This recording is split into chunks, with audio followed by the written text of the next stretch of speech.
En ese viejo árbol, la noche ha levantado los estandartes de la muerte, ha ocultado sus secretos clandestinos, ha florecido en los copos de la historia, ha sido testigo de los cuerpos colgados del planeta. Ese viejo árbol, de corteza silenciosa y apagada, donde los ojos escarban su ausencia, donde los periódicos levantan sus crónicas para el informativo de los recuerdos.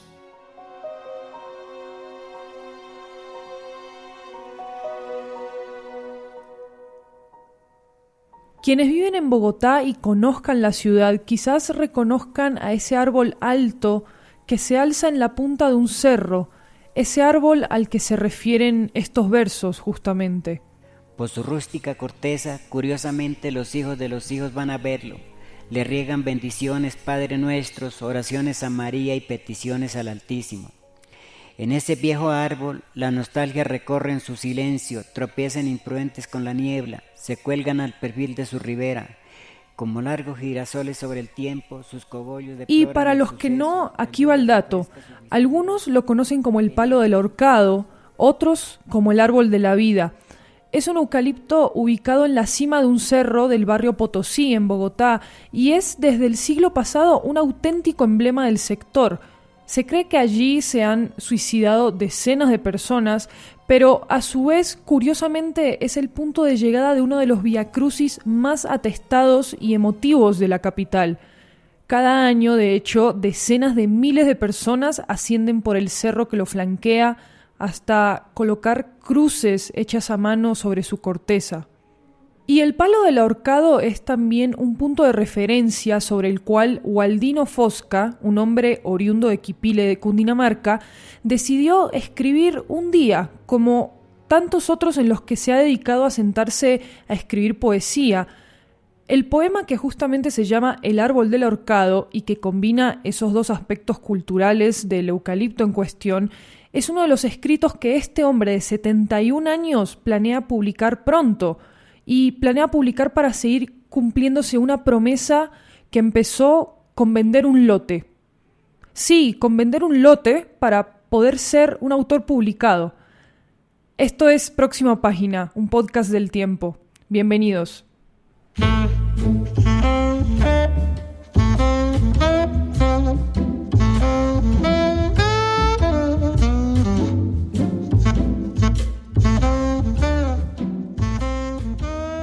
Soy Maru Lombardo, literata y periodista del Tiempo, y antes de empezar quiero recordarles que Próxima Página ya se encuentra en Twitter como @próximapag, las primeras 3 letras de página, y que allí pueden dejarnos todos sus comentarios y sugerencias sobre nuestros episodios. Gracias de nuevo por escucharnos. Como 10 años para acá tengo en este momento 71 años y como 60 más o menos vivo acá en Bogotá. Esa es la voz de Gualdino Fosca Naranjo, una persona que todavía no se acostumbra a que lo llamen por su oficio.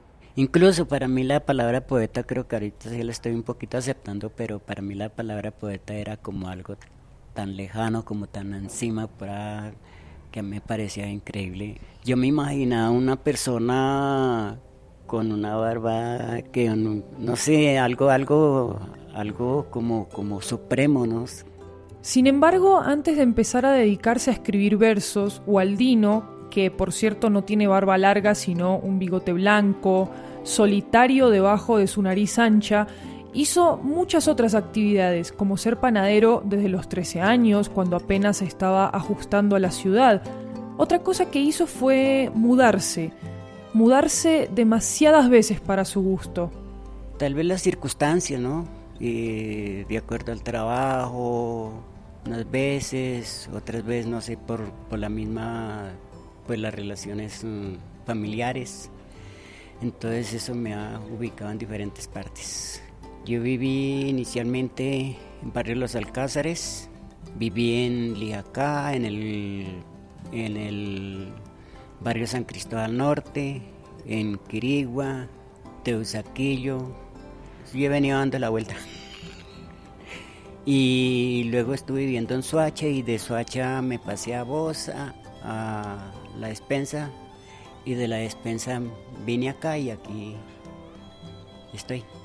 Se refiere a su casa de ladrillos en Ciudad Bolívar, la localidad de Bogotá, y esa casa, que queda exactamente en el barrio Santa Viviana, al lado de un colegio, alberga libros como El Capital o Emancipación de la Mujer, este último de Vladimir Lenin, y en ella Gualdino tiene ladrillos como soportes tipo muebles para algunas de sus cosas, para tablas de madera, para herramientas, y también tiene un computador de escritorio donde digita lo que ha escrito en otros cuadernos. Hace un tiempo, cansado de tener que mudarse por toda la ciudad, Gualdino, desconectado y bastante desanimado, un día decidió tratar de establecerse en un lugar del que no se iba a mover hasta ahora. Compró un lote en Ciudad Bolívar, aunque ya había tenido otro en Soacha, de donde tuvo que irse porque dice que tuvo problemas con vecinos allá, problemas de los que prefiere no hablar. El lote se lo compré, creo que fue en el 93. Y pues yo estaba mirando, era como cómo ubicarme acá otra vez, ¿no? Es decir, ubicarme del todo porque yo venía, pero me iba otra vez. De tanto moverse y con tanto por hacer para asegurar su día a día, la infancia de Gualdino no dio para el estudio. Era un momento de su vida en el que ni leer ni escribir eran siquiera un pasatiempo. Pues mi familia, pues siempre la mayoría fueron de poco estudio, ellos no tuvieron como eso. Ese era el panorama de su vida hacia los años 60, trabajo excesivo, supervivencia, adaptaciones una y otra vez. Durante un par de décadas no conoció nada demasiado diferente a eso. Luego, a mediados de los 70, siendo un hombre de casi 30 años, decidió hacer algo que dice hacer con frecuencia e incluso con algo de indiferencia: dejarse sorprender.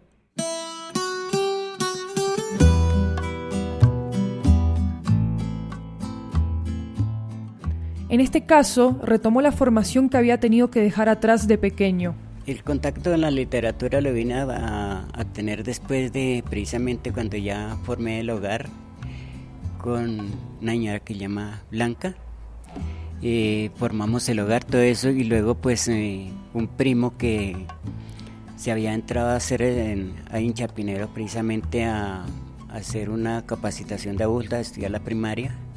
Entonces un día me animó, me dijo, porque se había metido con otra, me dijo: primo, vaya que vea que esto es bueno, que no sé qué, que la pasamos todo.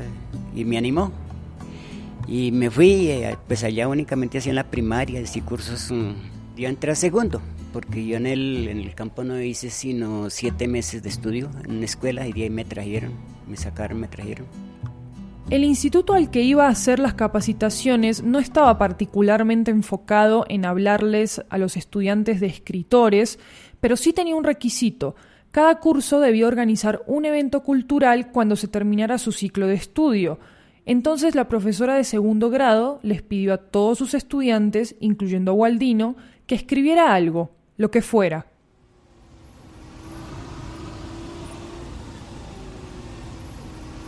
Iba en el bus, de pronto se me vino la idea de pensar en, ya era nombrado Gabriel García Márquez.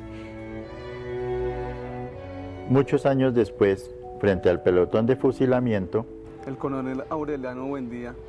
Entonces se me vino la idea de que García Márquez, él algo de verdad decía, pero algo se imaginaba. Y llegué a la casa, pues yo, y lo primero empecé a escribir. Bueno, y empecé a escribir la historia de lo que me ha pasado y a imaginarme cosas también, ¿no? Entonces, así, pero yo a nadie le comenté. Ya cuando se llegó el momento, dijo: bueno, entonces, ¿qué es lo que tienen preparado? Entonces yo le dije, saqué un papel así, le mostré, le dije: profesora, yo he escrito esto. Gualdino presentó su primer texto, que recuerda como uno en el que hablaba de su experiencia de niño y de joven viviendo toda esa transición desde el campo de Cundinamarca hasta llegar a la ciudad de Bogotá. Y era un texto crudo, al que poco le importaba la forma con la que había llegado al papel. Pues yo lo que escribí no sabía exactamente si era poesía o era cuento, que lo que pasó que yo escribí eso y luego me sigue inclinando, ya después entonces empecé a leer, ya no sé, me sentí como esa como esa atracción por la poesía y de ahí me incliné por la poesía y es lo que he seguido. De ahí entonces, a raíz de eso, entonces también tenía un amigo que él cuando estaba borracho le gustaba declamar. Y entonces a mí me llamaba la atención, me gustaba como él declamaba y todo eso. Y en esa época estaba muy de moda el Indio Rómulo. Se refiere a un poeta polifacético, representativo de la identidad campesina de la zona central de Colombia. Lo llaman el Indio Rómulo, pero su nombre de nacimiento es Rómulo Augusto Mora Sáenz. Se volvió muy famoso en los años 60 con su programa de televisión Romerías del Indio Rómulo y además fue político y un declamador reconocido de su propio trabajo y del de otros poetas. Gualdino ya tenía un escritor al cual imitar no solo en producción literaria, sino también en carne y hueso. Tú que me diste la sencilla alegría de andar de madrugada en madrugada, despertando caminos que llevan al trabajo, mientras sube a mis venas la tierra enamorada. Yo me imaginé entonces un día cualquiera, también compré unos folletos del Indio Rómulo y me puse a memorizarme un poema, pero no sé, no me gustó y me parece mejor haber escrito. Y escribí ese poema y practiqué también la parte de la declamación, todo eso, bueno. Ya de ahí, después del evento cultural, me invitaron a un evento, era como un evento político, en un colegio por allá en el barrio 20 de Julio. Y de ahí entonces me seguían invitando, por allá hacía eventos y yo hacía casi lo mismo que el Indio Rómulo. Yo me llevaba unas alpargatas, una ruana que una amiga me regaló y un sombrero, y iba y me presentaba como un campesino, porque el tema es campesino. Empecé me agradó escribir, nunca me puse a pensar por qué me gustaba nada, sino que yo sentía como ese instinto de escribir, ¿no? Pero nunca me puse a pensar por qué escribía o no, sino que la lectura creo que también me llamó la atención, sino que nunca me ha descubierto. Pero yo digo que primero que todo la experiencia fue en la familia, es decir, en la formación del hogar, ¿no? Porque ahí empecé como a dar vuelcos a mi vida. Pues que empecé, por ejemplo, formé hogar, ya entonces tuve una experiencia, después tuve un pequeño negocio, tampoco me dio resultado, entonces empecé como a mirar otras cosas, así, ¿no?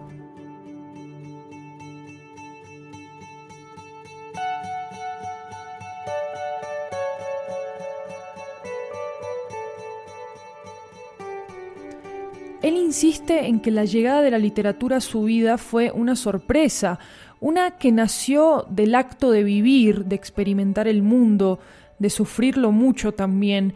Y con el paso de los años, Gualdino sentía que sus textos empezaban a adquirir un estilo particular, una seña de identidad.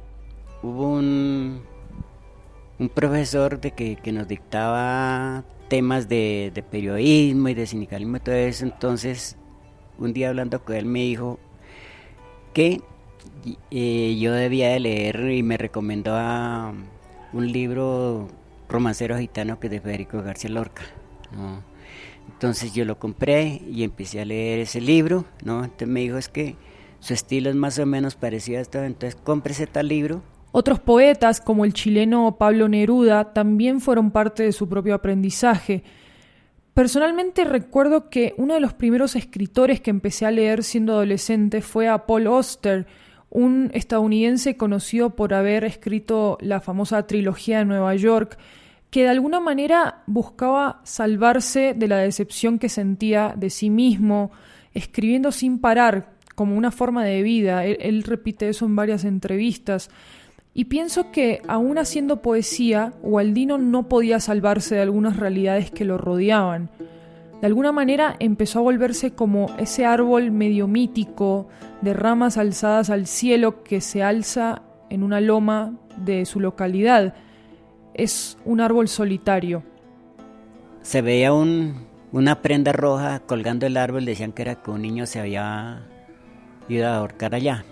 Y el cuento aquí es que todo el que estaba aburrido cualquier cosa iba y se colgaba allá a ese viejo árbol, a ese árbol. Entonces había una piedra aquí, en una loma, Y yo fui y me puse, dije, ¿pero qué escribo? Fui y me senté en esa piedra y me puse a mirar para todo lado y me acordé del comentario que habían hecho sobre el árbol del ahorcado.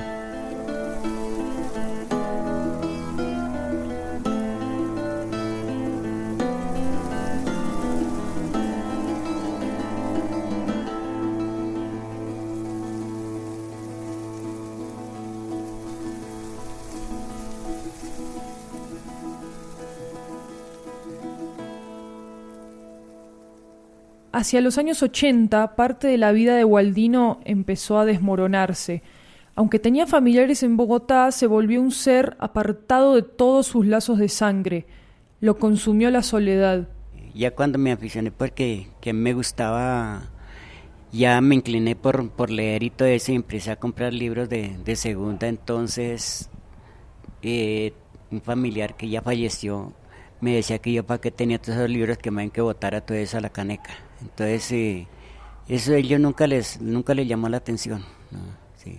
Entonces, de parte de la familia, yo nunca tuve un incentivo ni moral ni económico, nada. Llevaba varios años separado de Blanca, la madre de su única hija. Pues yo me separé de la mamá por varias ocasiones. La primera, pues para mí fue muy duro. Y separarme de ella, especialmente con mi hija. Yo continuamente iba a verla. Pero había tuvimos momentos bastante críticos con la mamá, de diferencias. Entonces había veces ella se desaparecía o se iba y me tocó ir a buscarla. Había momentos que no sabía dónde se encontraba. Y pues con ella nunca nos llevamos, es decir, después de la separación nunca nos llevamos bien. Y a raíz de eso a mí me dio una pena moral. A raíz de esa pena moral tuve un accidente de trabajo.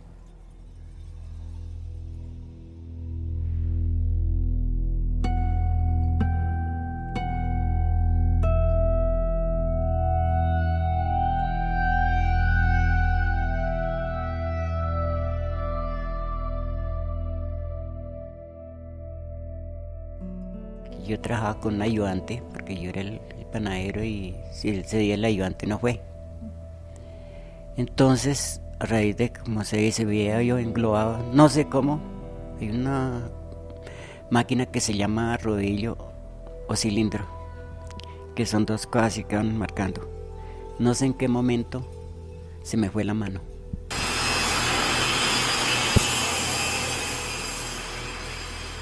Nadie se dio cuenta y yo de ver ya como pude apagar, porque el cilindro siguió trabajando, claro. Como pude apagué el cilindro, apagué el switch y luego después cogí una polea, darle vuelta hasta que saqué la mano. Y me fui yo desde la calle Segunda por la Séptima hasta la Plaza de Bolívar, que queda el dispensario de los seguros sociales. Y yo iba dejando el chorrero de sangre hasta que llegué allá. Nadie me acompañó.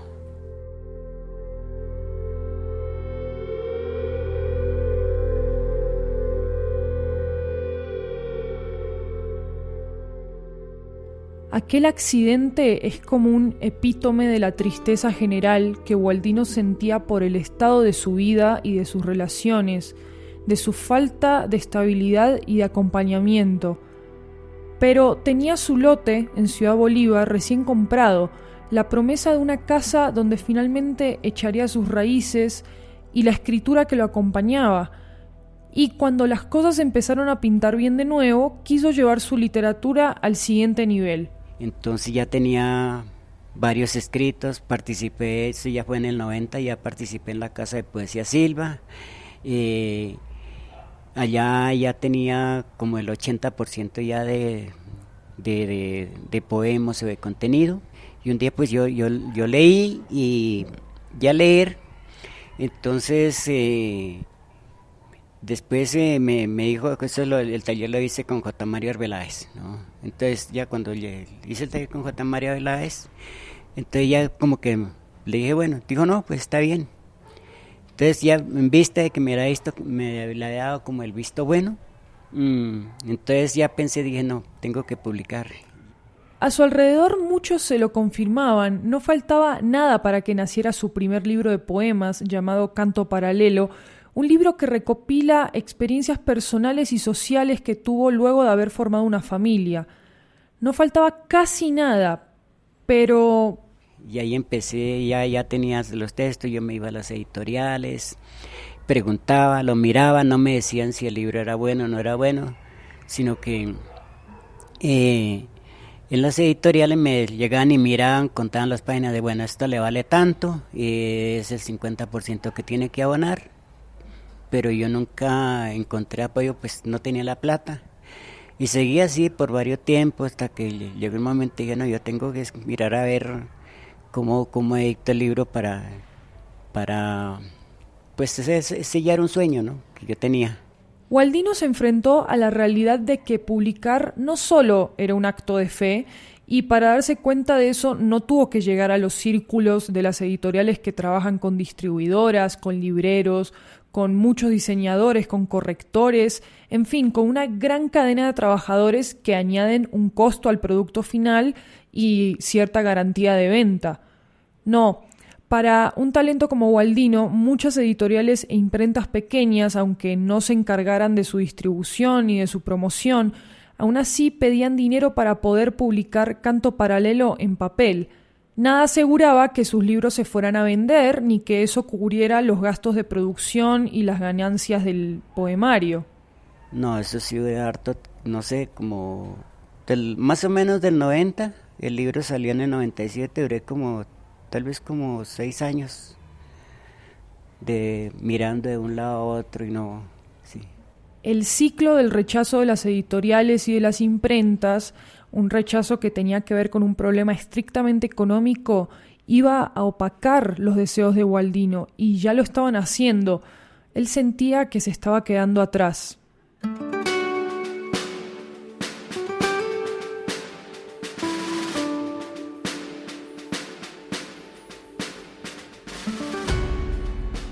Precisamente cuando pasé por las diferentes editoriales, entonces ya miraban y me daban el precio, me decían vale tanto, entonces ya sabía, ¿no? Y la otra, que la persona que me ayudó precisamente, que fue la que me ayudó a digitar, la que hizo la portada, él tenía experiencia, entonces él ya también sabía.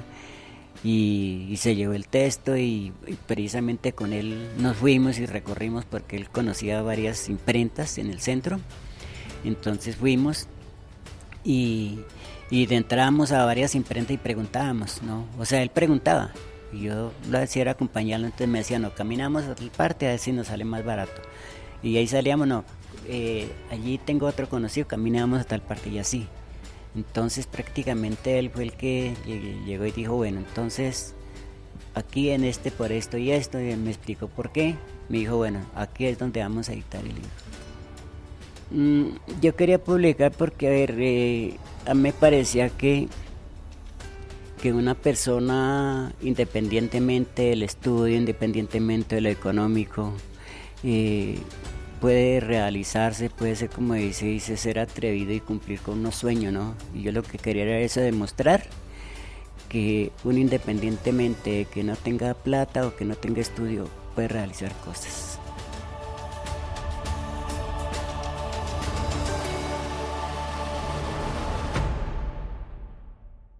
En algún momento tuvo que elegir entre sus dos sueños: publicar su libro o tener por fin un lugarcito donde construir su casa. Entonces comenzó a jugársela con los lotes que tenía en el sur de la ciudad. El primer intento que hice fue, pues yo tenía un lote en Soacha, y el primer intento que hice fue una rifa, que por aquí incluso algunos amigos me ayudaron a vender esa rifa, pero no me fue bien. Recuerdo que me hice como una sobrina que me ayudó también a vender, y en esa época pues me vendí como que 150,000 pesos, y sí, no, eso no, entonces menos mal que el lote tampoco se lo ganaron. Sí, bueno, y luego después me vine para acá y seguí, y aquí pues compré un lote un lote que vendí sobre la avenida, ¿no? Porque ya yo quería, como fuera, quería yo ver cumplido mi sueño y ya entonces se me presentó la posibilidad, vendí el lote y con ese lote pues mandé a editar el libro. El lote en esa época me costó, lo vendí por 3 millones, pero fueron como que 500 que di de comisión el que me lo iba a vender, como 2.500.000. Y lo que invertí en el libro fueron como que 1.300.000, 1.400.000 por todo. Con el dinero que obtuvo por la venta de su lote en Ciudad Bolívar, logró mandar a imprimir 1.000 ejemplares de Canto Paralelo.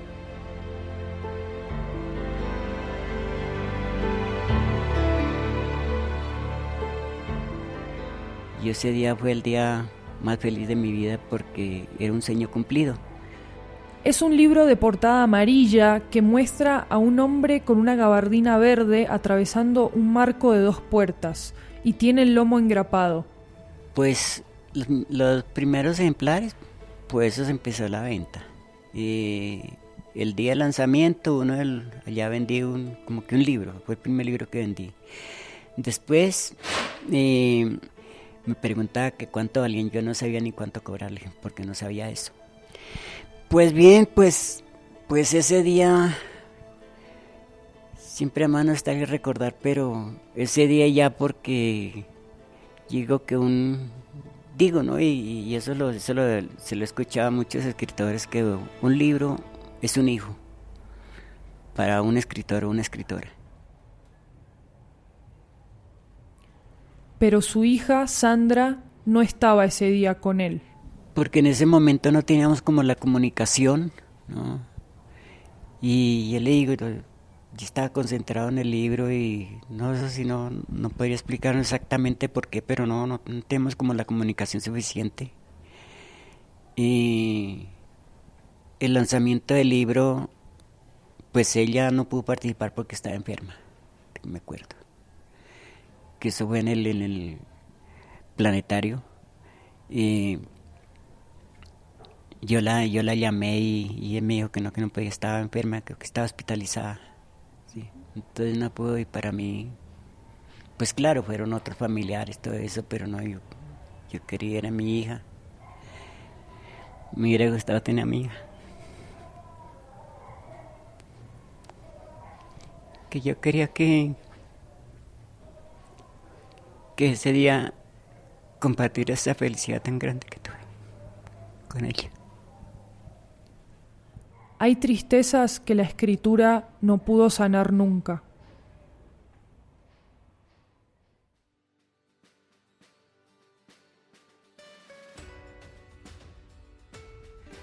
Y he seguido escribiendo, pues ahorita ya recogí en Triada del Sur, recogí, para la idea era esa, recoger todo lo que había escrito por ahí, que tiene así regado por diferentes lados. Ya en el 2017, pues Triada del Sur pues es como una recopilación o recoger de todo lo que he escrito más lo que tengo por ahí inédito, y pues ya por un proyecto también que salió, con el cual fui el representante de ese proyecto para la ejecución. Entonces pues saqué una obra pues incompleta, y ahorita pues sí ya la revisé otra vez, ahora sí ya la tengo completa otra vez para editar, si tan pronto haya la posibilidad. Como escritor, Gualdino se ha convertido en una pequeña celebridad de su comunidad y de la localidad. Incluso hizo parte de un documental financiado por la Cinemateca Distrital que puede verse en el portal de Canal Capital y se llama justamente Gualdino. La voz de mis raíces es el título de su próximo libro, una compilación de poesía que publicará con la editorial Enjambre y que tratará temas sobre el conflicto armado, escenas en torno a diferentes barrios de Bogotá, la adaptación del campo a la ciudad. Y por cierto, Enjambre edita libros por medio de una recaudación previa de lectores interesados en apoyar la edición del libro en cuestión y claro, de recibirlo una vez este salga publicado. Si te interesa apoyarlo, puedes entrar a enjambre.com.co para obtener más información. Sandra, la hija de Gualdino, dice ser su mayor admiradora y es quien lo ayuda con este y otros proyectos literarios del futuro. Pasó un caso muy curioso que yo me reunía pues con muchos amigos panaderos, siempre los sábados como todos, uno por allá a echar trago, a lo que sea, a farrear, bueno, y en medio de eso, entonces pues yo siempre llegaba a la casa y escribía algo, y escribía algo, pero yo nunca les comentaba. Cuando el lanzamiento del libro, yo fui precisamente porque mandé a hacer unas tarjetas de invitación, yo fui y los invité, y para ellos lo tomaron en burla. Me comentaron después un amigo que ya se dio cuenta, me comentó que resulta que ese día se reunieron, pero donde nos reuníamos, y se pusieron ahí a echar cerveza, a levantar el codo, como se dice, y es que ellos eran toteados de la risa y lo tomaron en burla, ¿no? Que yo como iba a sacar un libro, porque yo no les comentaba nada de eso, ¿no? Lo que ya aparecieron todos con la intención de sacar un libro también, eso tal vez hubieron como unos 15 libros, pero nunca se propusieron, ¿no? Sí, porque todos, no, pero si Gualdino sacó un libro, yo también, y pues a mí me llamaba la atención porque mi intención era como despertar, ¿no?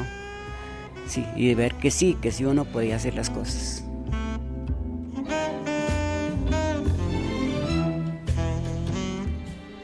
Próxima Página es un podcast del Tiempo en el que hablamos de experiencias vitales alrededor de la lectura y la escritura. Puedes escucharnos en eltiempo.com, en la plataforma Spreaker, en Spotify, en Apple Podcast, en Tuning y en tu aplicación preferida para tu celular. Recuerda que en Twitter nos encontramos como @próximapag, o sea, las primeras 3 letras de página. No olvides suscribirte para descargar todos nuestros episodios y muchas gracias por escuchar.